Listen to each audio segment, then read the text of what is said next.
Para pemirsa yang kami hormati, Assalamualaikum warahmatullahi wabarakatuh. Salam sejahtera bagi kita semua.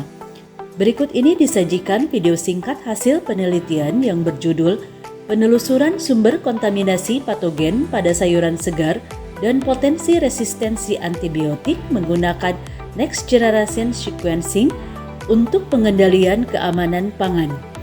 Skema penelitian yang dilaksanakan pada tahun 2024 adalah penelitian fundamental dengan hibah pendanaan dari Kementerian Pendidikan dan Kebudayaan Ristek dan dikelola oleh Direktorat Riset dan Inovasi IPB.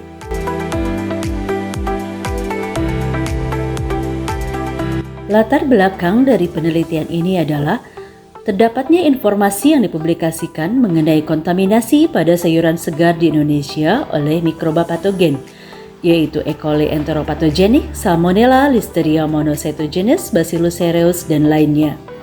Patogen tersebut juga telah dilaporkan menjadi penyebab foodborne outbreaks di luar negeri. Laporan CDC pada tahun 2017 di Amerika, juga sebelumnya tahun 2011 di Jerman telah dilaporkan wabah akibat kontaminasi toksin dari E. coli patogenik pada salad sayuran segar. Kemudian adanya praktik budidaya sayuran segar dengan menggunakan pupuk kandang kambing ataupun ayam yang perlu menjadi perhatian. Penelitian ini bertujuan untuk melakukan traceability sumber kontaminasi melalui profil mikrobiota dari akhir pertanian dan pupuk kandang dibandingkan dengan mikrobiota dan patogen pada sayuran.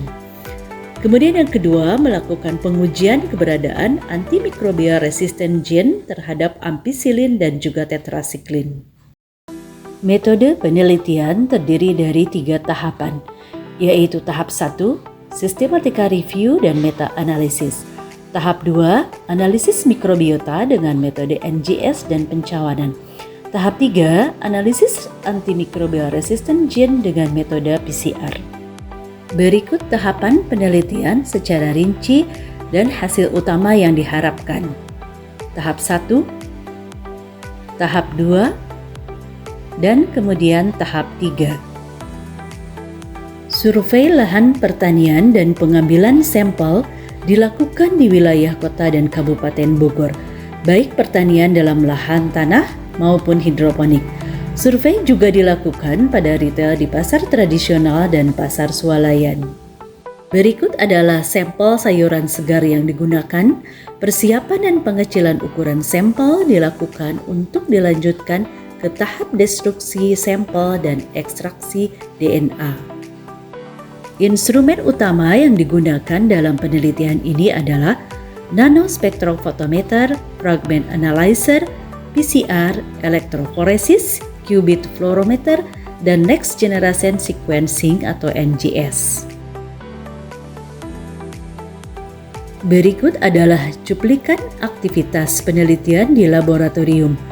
Lab utama yang digunakan adalah Lab Mikrobiologi dan Molekular Pangan di Departemen Ilmu dan Teknologi Pangan Fateta IPB.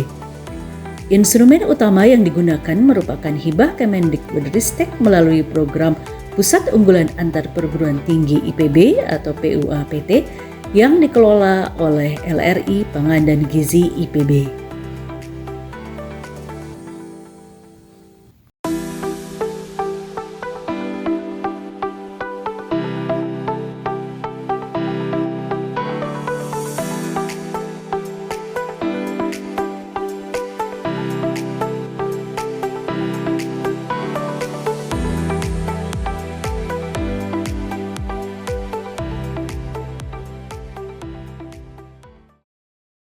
Hasil penelitian tahap 1 yaitu diperoleh informasi tentang beberapa jenis sayuran yang terkontaminasi secara dominan, kemudian jenis patogen kontaminan utama, serta faktor-faktor yang mempengaruhi kontaminasi.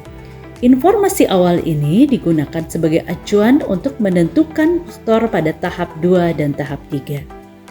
Adapun hasil penelitian tahap 2 mengenai informasi mikroba patogen pada air yang menunjukkan adanya kedekatan jenis mikroba patogen pada sayuran.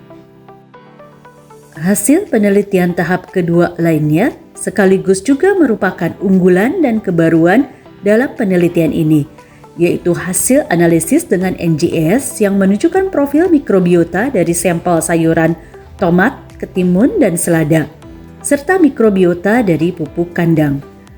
Terdapat beberapa kelompok mikroba yang mirip, namun tidak besar proporsinya.